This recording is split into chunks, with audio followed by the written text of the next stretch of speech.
All right. Assalamualaikum everyone. My name is Muhammad Arif bin Azlan, and as I was requested earlier of assistance by Dr. Aimilia, I am therefore in one sense compelled in sharing the progression so far that I have made um, on my study of the author theory in video games in relation to the video games of Insight and the Dark Souls series. Although important to note that there are still corrections needed to be done regarding my title, and hopefully and ultimately to explain on the particulars on how the author theory is applied. The study of the author theory is applied to video games, which is ultimately the reason why I am here.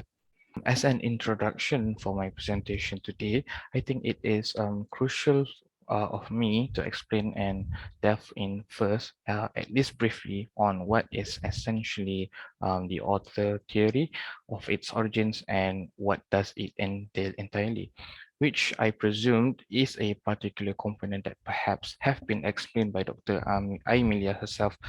prior to my presentation today, and also of a matter of prevalence, especially in my theoretical framework section of my paper, which entails detailed explanation and exploration of the theory itself.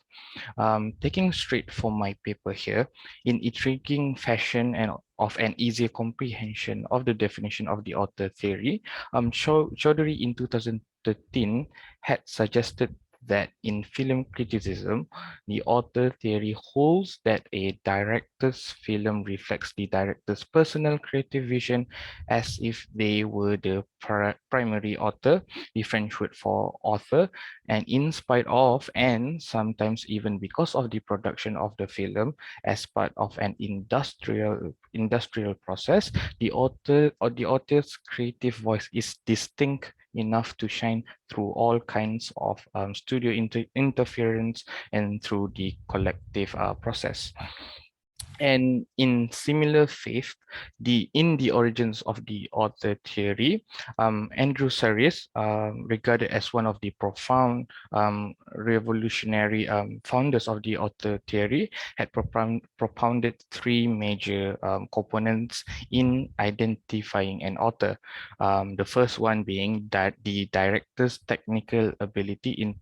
producing a piece or a film. The second one being the distinct characteristics of the filmmaker subjected to the criterion of value, with that he favors the discernible out loud traceable signature in a body of work that allows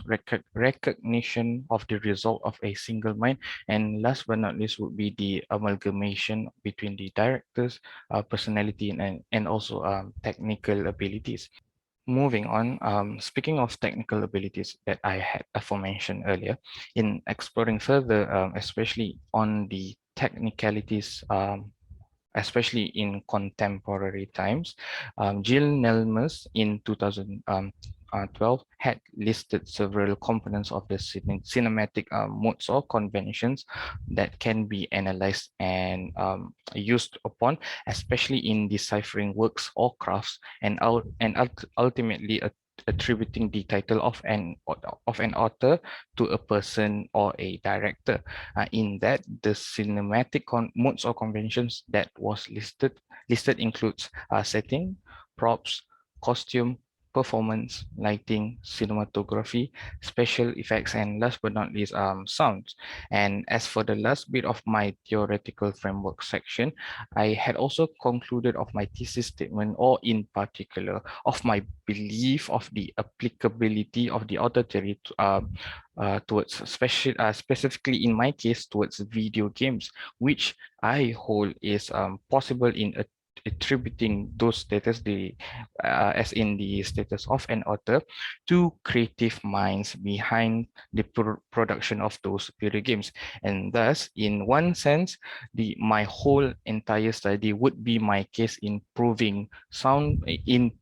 and providing sound proofs of the arguments made by me. And it was a particularly a notion that was also agreed by Lopez, Tavares, and Marquez in 2018, who mentioned that, like other mainstream media, video games can have a single author or distributed authorship, similarly to books, and the latter also to movies and TV shows, for example. We can also apply the author theory, a view popular from the film industry, to some other popular mainstream and video games. Thus, this theory says that a single person, the director, envisions the film, or in this case, the game, for the rest of the team to implement and help bring to life, in other words, the idea guy. And moving on to my chapter 2, which is the literature review, would be incomprehensible terms, compilations of pool of present and past studies made in relation towards the author theory and also video games, which is part and parcel of the objectives of my study in filling those gaps left with the formulation of my study. And in hindsight, it was a joyful experience in getting to read and summarize many of the already present articles or studies of author theory and in video games, though it was compelling to note that the nature of those articles, where most of the articles did analyze a component of the cinematic conventions as proposed by Nelmus aforementioned earlier, per se, but not much attribution in relating those modes or conventions as belonging to the theory, that is the author theory, and therefore void of any correlation even made of the theory with the video games that were analyzed. In layman terms, for most of the articles presented and found, only a single component of the cinematic conventions was applied to the video games, without a larger attribution and correlation of the modes to the author theory. And lastly, we move on to my chapter 3 and chapter 4, which marks the start of my analysis of the video games that I have chosen for my study, which was enforced and guided through the particulars of framework and groundwork that had been laid and explored earlier in my study. And as you can see here, one solid example that I can share here would be on the analysis of sounds in the video game called Insight. And more on that, it was noted further by Nelmus of the properties in relation to sounds, which are diegetic sounds and non-diegetic sounds, which ultimately translates to sounds that belongs in the video game, referring for the former, such as dialogues, and also sounds outside of the game, such as music cues or soundtracks for the latter. And an important discovery, which is important to note,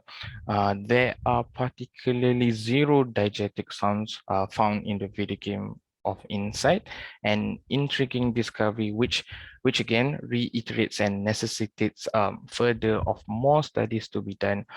in relating the author theory with video games. And lastly, this part here would be my draft analysis of the second video game, as I am still working and consulting it with Doctor, that is still on the analysis of the cinematic convention sounds that can be found in the video game of Dark Souls, particularly Dark Souls 3, which, in reinforcing again my points, I had also included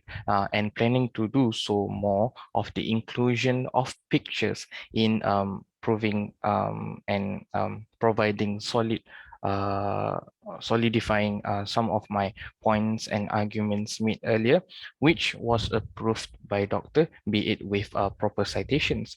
With that, that concludes my presentation of my final year project paper. Hopefully, this presentation was useful and was of help especially for Doctor and for you, all of you students, in grasping the nature and the technicalities and also the applicability and whatnot of applying the author theory towards or in video games, particularly video games. That would be all from me. Thank you.